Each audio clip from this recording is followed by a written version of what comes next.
Live from Studio 7E in Rockefeller Center, this is Weekend Today in New York. Welcome back, everybody. Well, the excitement of the holidays are over and everybody's getting back to their regular routines. But if you're feeling a case of the winter blues, it may not be post-holiday exhaustion. Perhaps you're not getting enough sleep. Now, here to explain is Dr. Josh Werber from the Manhattan Snoring and Sleep Center. Good morning, doctor. Good morning. It's a pleasure to be here. It's great to have you here. Now, what are the winter blues and how does this compare to an actual depression? As the days get shorter, the amount of light becomes shorter. People respond to that by having more difficulty sleeping, becoming more anxious, becoming more depressed. They also tend to eat more, crave carbohydrates. So all these things lead to feelings of depression and sadness. Now, how can someone know if they're dealing with this or just having a bad day? I mean, what are the symptoms of SAD?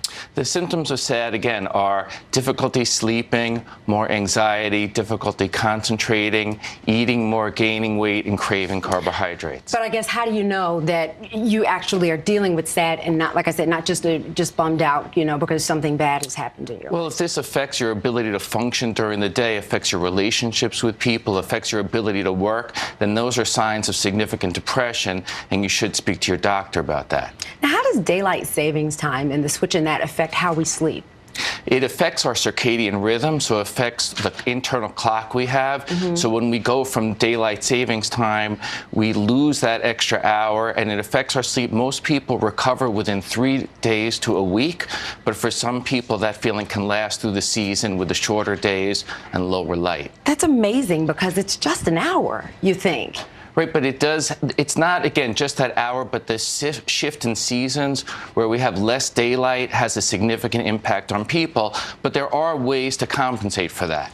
Now, and I do want to get to that, but let me just ask you quickly, how does lack of sleep cause depression for people? Well, sleep is very important for us. It's a restorative process. It affects our minds and our bodies. And so when we don't sleep, we lose our ability to remember, we lose our ability to think, and we become more depressed and more irritable. So sleep is a very, very important feature of our lives, even though we often tend to take it for granted. Yes, we do. I think I did that last night. Okay, now, how do we kick this? How do we get over this? Well, the first thing is to try to get a good night's sleep. Have good sleep habits. Get to sleep about the same time every night. Try to get between 7 and 8 hours of sleep. And if you have an issue with sleep, if you have an issue with snoring or sleep apnea, then that needs to be recognized, and you need to discuss that with your doctor.